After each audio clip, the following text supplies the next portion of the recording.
എന്ത് പറഞ്ഞിട്ടാണെങ്കിലും വേണ്ടില്ല. നിന്റെ സ്വന്തം പൂത്ത കാശിരിക്കല്ലേ, ആദ്യം കുറച്ച് നീ വാങ്ങിച്ചോണ്ട് വന്നാ മതി. അമ്മ ഇത്രയ്ക്ക് ക്രൂരാകരുത്. എപ്പോഴേ കാശ് കാശെന്ന് പറഞ്ഞ ചാവുന്ന എന്തിനാ? 19 വയസ്സ് സ്വന്തം അമ്മയുടെ ദേഹത്തുണ്ടല്ലോ. മോനൊരു ആവശ്യം വരുമ്പോ അമ്മയ്ക്ക് സഹായിച്ചൂടെ? എന്തേ ആ നേരത്തെ മോന്റെ പെടാപ്പാടുന്ന അമ്മ കാണുന്നില്ലേ? നീ എന്നോട് ഒച്ച ഇടണ്ട. ഒന്നാതെ എല്ലാം കയ്യിൽ നിന്ന് പോയി നിൽക്കുന്ന അവസ്ഥയിലാണ് എന്റെ അച്ഛൻ. എന്നിട്ടും അതൊന്നും മനസ്സിലാക്കാതെ അമ്മയൊക്കെ ഇങ്ങനെ സംസാരിക്കുന്ന കാണുമ്പോഴാണ് എനിക്ക് വിഷമം വരുന്നത്.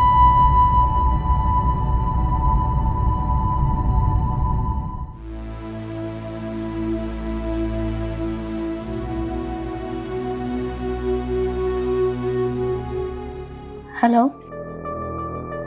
എവിടാ?